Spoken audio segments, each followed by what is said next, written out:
जय हिंद दोस्तों, मैं विकास कुमार आप सभी का स्वागत है आपके अपने परिवार द इंडिया जीएस में।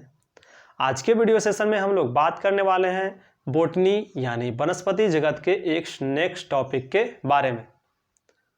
तो जैसा कि आप जानते हैं कि इस क्लास में ज़्यादा बातें ना करते हुए सिर्फ टॉपिक पे बातें होती है। तो आज की क्लास हम लोग थोड़ा सा पिछले क्लास की रिवीजन करते हुए स्टार्ट करेंगे। तो हम लोग जब वनस्पति विज्ञान को स्टार्ट किए थे तो हम लोग वनस्पति विज्ञान के वर्गीकरण के बारे में पढ़े थे। तो आज थोड़ा सा हम उसका रिवीजन कर लेते हैं, ठीक है। तो वनस्पति विज्ञान को दो भागों में बांटा गया है, आप लोग जानते हैं, ठीक है। आप लोग जानते हैं कि जिसमें फूल नहीं लगता है यानी कि जिसमें पुष्प नहीं आते हैं, जिस पौधे में पुष्प नहीं आते हैं उसे क्या कहा जाता है? उसे क्रिप्टोगैम्स कहा जाता है। क्या कहा जाता है? क्रिप्टोगैम्स, ठीक है, क्रिप्टोगैम कहा जाता है। और हिंदी में इसे क्या कहते हैं? यानी कि जिसमें पुष्प नहीं आते हैं उसे क्या कहते हैं? अपुष्पोद्भिद, अपुष्पोद्भिद कहते हैं, ठीक है, अपुष्पोद्भिद। और जिसमें फूल आते हैं यानी पुष्प जिसमें लगते हैं, ठीक है, जिस पौधे में पुष्प लगते हैं उसे क्या कहा जाता है? उसे इंग्लिश में आप लोग फाइनरोगैम्स कहते हैं। फाइनरोगैम्स यानी फूल, फाइनरोगैम, ठीक है। और इसे हिंदी में क्या कहेंगे आप? इसे पुष्पोद्भिद। क्या? पुष्पोद्भिद। यानी इसका नाम से ही पता चल रहा है, जिसमें पुष्प हो उसे पुष्पोद्भिद, जिसमें पुष्प ना हो अपुष्पोद्भिद। इसके अंतर्गत हमने 3 वर्ग के बारे में बांटा था, ठीक है। पहला हम लोग जाने थे थाइलोफाइटा, थाइलोफाइटा। दूसरा हम लोग पढ़े थे ब्रायोफाइटा, ठीक है, ब्रायोफाइटा। और इसमें टेरिडोफाइटा, टेरिडोफाइटा। आप लोग थाइलोफाइटा के अंतर्गत आने वाले शैवाल, कवक, ठीक है ना, कवक, लाइकेन एवं जीवाणु के बारे में आप लोग पढ़ चुके थे, ठीक है। जो कि एग्जाम की दृष्टि से शैवाल, कवक, लाइकेन, जीवाणु क्या है? बहुत ही महत्वपूर्ण है। क्या है? ये जो है बोटनी जगत का सबसे महत्वपूर्ण टॉपिक है, शैवाल, कवक, लाइकेन एवं जीवाणु। आप ये भी इसमें जाने थे कि शैवाल के अध्ययन को फाइकोलॉजी, कवक के अध्ययन के माइकोलॉजी, लाइकेन का लाइकेनोलॉजी और जीवाणु का बैक्टीरियोलॉजी पढ़े थे। आज की क्लास में हम लोग ब्रायोफाइटा और टेरिडोफाइटा को देखने वाले हैं, ठीक है। और नेक्स्ट क्लास में हम लोग पुष्पोद्भिद यानी फाइनरोगैम्स के बारे में समझेंगे। तो चलिए हम लोग स्टार्ट करते हैं।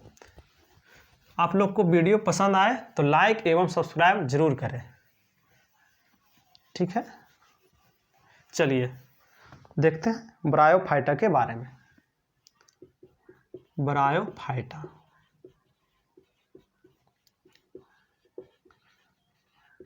ब्रायोफाइटा।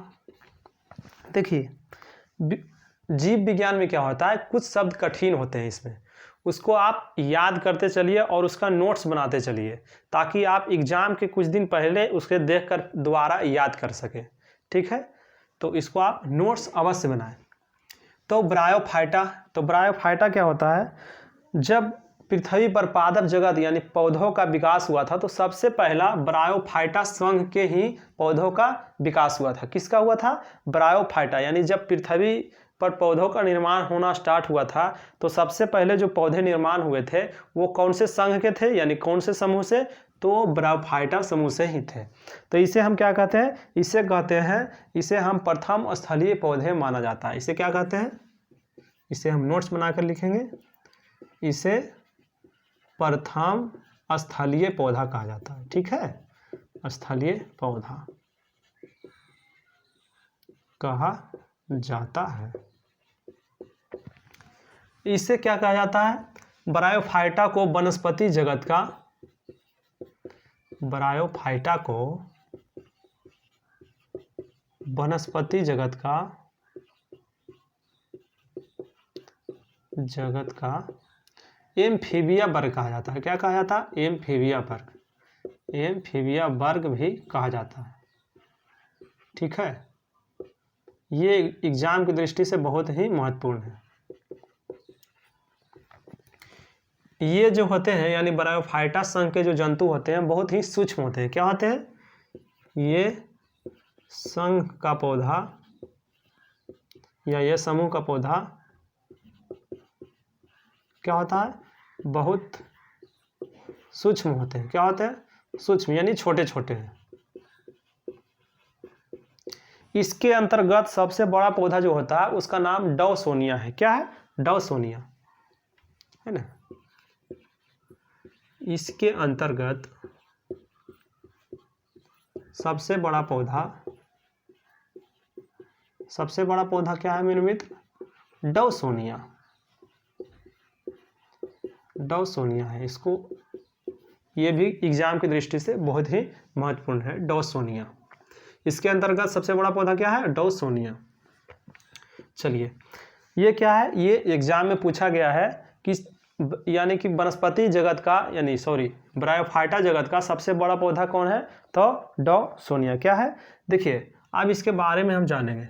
ब्रायोफाइटा में क्या होता है? संवहन ऊतक जो होता है पूर्ण विकसित नहीं पाया जाता, यानी थोड़ा बहुत पाया जाता है, लेकिन विकसित नहीं पाया जाता। तो संवहन ऊतक पूर्ण विकसित नहीं पाया जाता है, नहीं पाया जाता है। ठीक है, पूर्ण विकसित नहीं पाया जाता है। इसमें क्या होता है? इसमें हरित लवक पाया जाता है। इसमें हरित लवक पाया जाता है। हरित लवक पाया जाता है। आप लोग जानते हैं कि जिसमें अगर हरित लवक हो तो हरित लवक का काम ही है पौधों में भोजन का निर्माण करना। तो ये क्या होंगे? अगर इसमें खुद भोजन निर्माण होगा तो ये क्या होंगे? स्वपोषी होंगे। तो ये क्या होते हैं? ये स्वपोषी होते हैं या स्वपोषी होते हैं। देखिए, ये ब्रायोफाइटा का जो बनावट होती है ना, एक रेशा का उलझे हुए प्रकार होता है। एक रेशा का क्या होता है? उलझे हुए प्रकार। आप रुई देखे होंगे तो रुई क्या है? एक रेशा जैसा है और बहुत सारा उलझा हुआ प्रकार है। ठीक है, तो ये एक रुई का समान ही होता है। क्या? ब्रायोफाइटा क्या होता है? ये रुई के समान ही होता है। देखिए, ये स्वपोषी होते हैं। इसका प्रमुख उपयोग हम लोग पढ़ लेंगे। ठीक है, इसका जो पहला उपयोग हम लोग पढ़ेंगे, अब देखिए ये क्या होते हैं? इसको अभी बोले कि ये रेशा के प्रकार का होता है, ये रुई जैसा होता है। तो ये क्या होता है? अपने में इतना बहुत सारा पानी को अवशोषित करने का इसमें क्षमता होता है, यानी बहुत सारे पानी को ये अवशोषित कर सकते हैं। और इसी प्रकार जब ये जाल नुमा होता है, यानी कि देखिए मिट्टी को कटाव को रोकने के लिए हम लोग पेड़ पौधे लगाते हैं। पेड़ पौधे क्या करते हैं? अपने जड़ से मिट्टी को बांध के रखते हैं। इसी प्रकार ये क्या करते हैं? ब्रायोफाइटा संघ के जंतु भी पौधे भी क्या करते हैं? ये भी क्या करते हैं? मिट्टी को बांध कर रखते हैं। इसलिए ये क्या करते हैं? इसका सबसे पहला प्रमुख जो उपयोग है, ये मिट्टी को कटाव को रोकते हैं। क्या करते हैं? ये मिट्टी के कटाव को रोकते हैं। कटाव को रोकते हैं।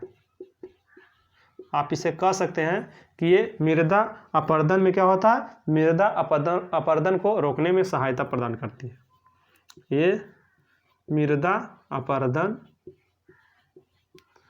को रोकने में सहायता प्रदान करता है। ठीक है, सहायता प्रदान करता है। देखिए, इससे और इसके आगे पढ़ेंगे हम लोग। इसको मिटा लेते हैं, तो आप लोग इसको नोट कीजिएगा।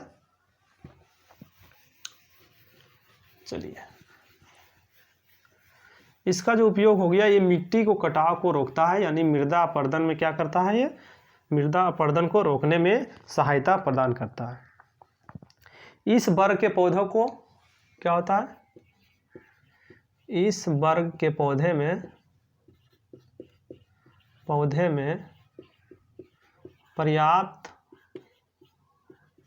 मात्रा में जल अवशोषण करने की क्षमता होती है। ठीक है, अवशोषण करने की क्षमता होती है। इसी के अंतर्गत एक पाया जाता है स्फेगनम। ठीक है, स्फेगनम क्या पाया जाता है मेरे मित्र? स्फेगनम नामक मौस। ये क्या है? एक ब्रायोफाइटा है। ये क्या करते हैं? ये अपने से 18 गुना पानी को क्या करते हैं? अवशोषित करते हैं। पानी को अवशोषित करते हैं। ठीक है, पुराने समय में, यानी कि पुराने समय में क्या करते थे माली, जिस समय हम लोग अभी पौधे का ले जाने में उपयोग करते हैं क्या, काले जैसा एक ट्यूब आता है, उसमें एक मिट्टी भरी रहती है, बहुत सारी मिट्टी भरी रहती है, और उसमें क्या होता है, पौधे उगे हुए रहते हैं, और आवागमन में क्या होता है, आसानी होता है। लेकिन पुराने समय में क्या होता था, माली लोग पौधे के जड़ में स्फेग्नम मोस को क्या करते थे, लपेट देते थे, जिसमें क्या होता है, बहुत सारा पानी होता था, जिसके कारण क्या होते हैं, पौधे जीवित रहते थे। तो माली इसका क्या करता था उपयोग, पुराने समय में माली है ना, स्फेग्नम का प्रयोग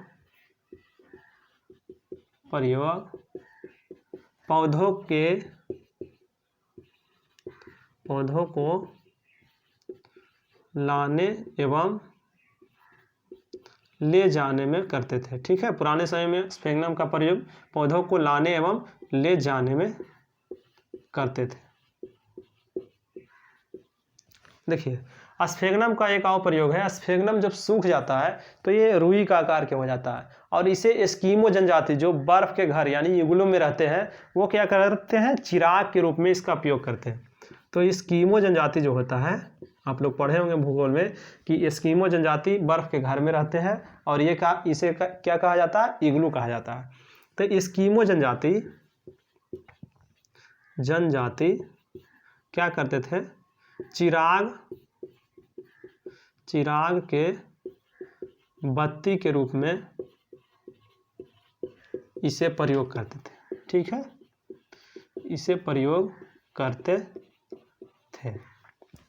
देखिए, स्फेग्नम का प्रयोग हम लोग क्या करते हैं, एंटीसेप्टिक का निर्माण में भी करते हैं। क्या करते हैं, स्फेग्नम का प्रयोग एंटीसेप्टिक जो त्वचा पे लगाने वाला क्रीम होता है, एंटीसेप्टिक क्रीम, तो एंटीसेप्टिक बनाने में करते हैं। ठीक है, यानी स्फेग्नम का जो प्रयोग होता है एंटीसेप्टिक का निर्माण में भी होता है। ठीक है, देखिए, इसका जो स्फेग्नम का प्रयोग प्रथम विश्व युद्ध में क्या हुआ था, घाव को भरने के लिए किया गया था। क्या था, उस समय उतना रुई का निर्माण नहीं हुआ था और बहुत सा मात्रा में सैनिक घायल हुए थे। तो प्रथम विश्व युद्ध में क्या स्फेग्नम मोस का प्रथम विश्व युद्ध में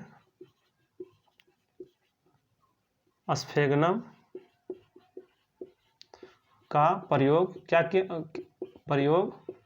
घाव को भरने में किया गया था। घाव को भरने में किया गया था।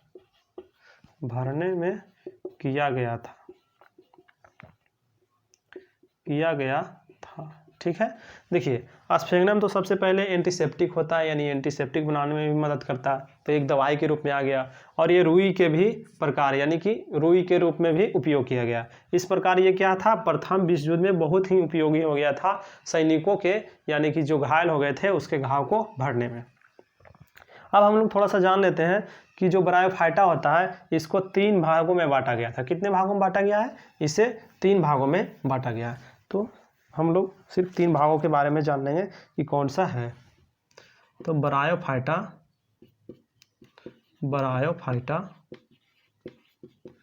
को 3 भागों में बांटा गया, 3 भागों में बांटा गया है। अब हम लोग पहला जानेंगे हिप्टोकोप्सड,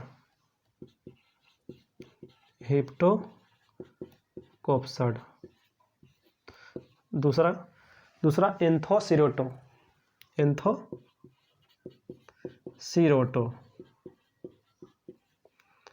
ठीक है, और तीसरा ब्रायोप्सिड। ठीक है, पहला हिप्टोकोप्स, एंथोसीरोटो और ब्रायोप्सिड, ये 3 प्रकार के क्या होते हैं, ये 3 प्रकार के ब्रायोफाइटा होते हैं। अब इसके आगे हम लोग टेरिडोफाइटा के बारे में जानेंगे। तो ब्रायोफाइटा आप लोग समझे होंगे, इसके बाद हम लोग टेरिडोफाइटा के बारे में जानेंगे। चलिए, टेरिडोफाइटा क्या होता है? टेरिडोफाइटा भी किसके अंतर्गत आता है? क्रिप्टोगैम्स, जिसमें पुष्प नहीं लगते हैं। तो टेरिडोफाइटा सबसे पहले डिनोट करेंगे, टेरिडोफाइटा। ठीक है मेरे मित्र, टेरिडोफाइटा, टेरिडोफाइटा। देखिए इसका जो है, इसका शरीर में जड़, तना, पत्ती इत्यादि में क्या होता है? विभाजित होता है। इसका शरीर जो होता है, देखिए हम लोग थाइलोफाइटा जब पढ़ रहे थे तो इसका शरीर सुकाय होता है। तो सुकाय का मतलब क्या होता है? जिसमें पत्ते, फूल, शाखा इत्यादि में विभाजित नहीं होता है। ब्रायोफाइटा में भी क्या होता है? पूर्ण विभाजित नहीं होता है। लेकिन टेरिडोफाइटा में क्या होता है? इसका जो शरीर होता है जड़, तना एवं पत्ती में विभाजित रहता है। तो इसका शरीर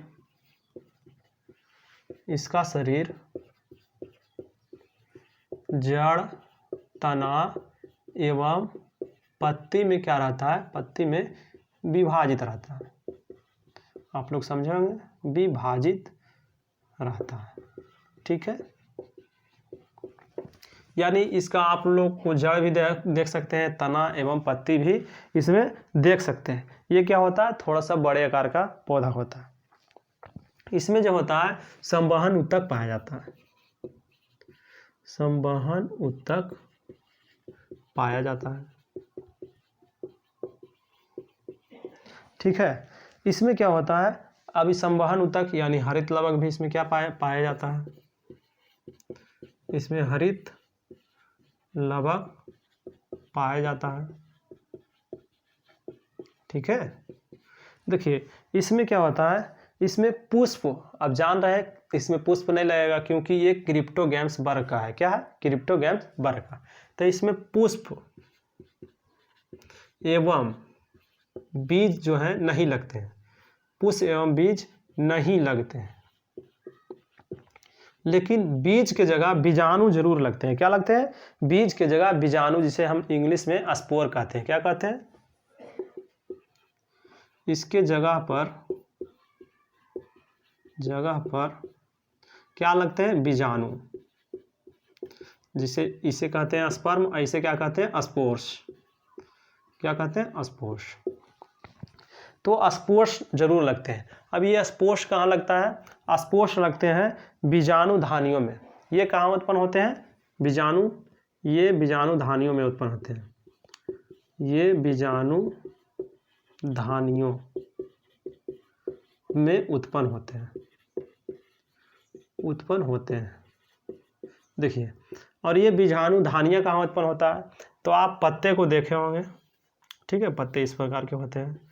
इसमें क्या होता है? इसमें पत्ते पर बीजाणु धानियाँ इस प्रकार के पाया जाता है। और इसमें ही क्या होता है? इसमें ही क्या पाया जाता है? इसमें ही बीजाणु पाया जाता है।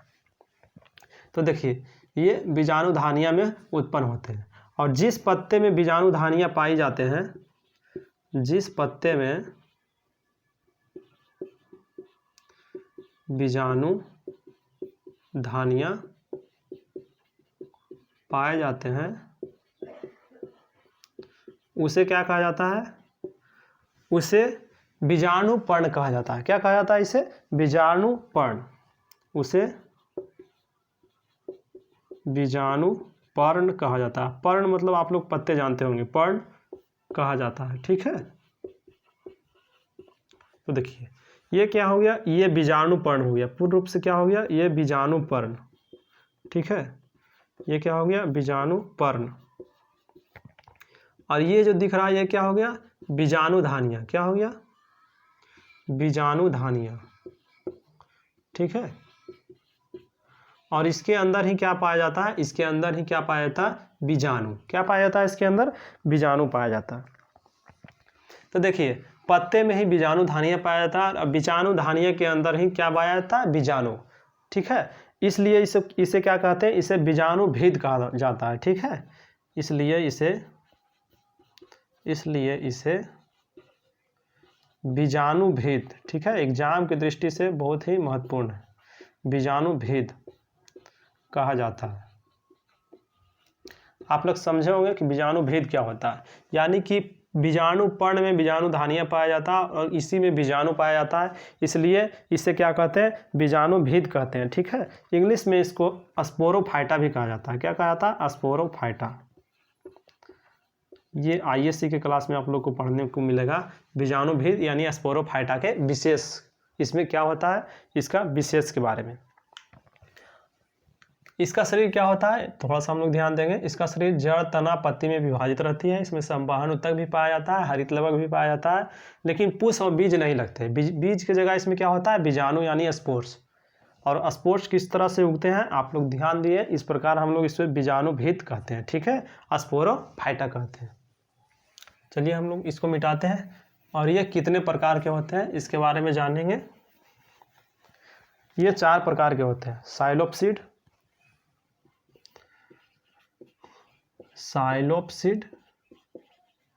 ठीक है।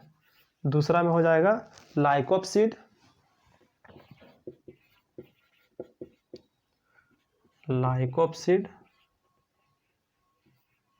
और तीसरा हो जाएगा अपना स्फिनोप्सिड,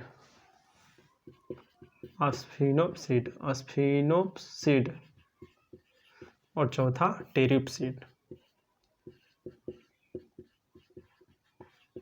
बस हम लोग इतना ही ध्यान देंगे, यानी आज के क्लास में हम लोग ब्रायोफाइटा, टेरिडोफाइटा के बारे में अध्ययन किए। अगर आप लोग को वीडियो पसंद आए तो लाइक एवं सब्सक्राइब अवश्य करें। जय हिंद।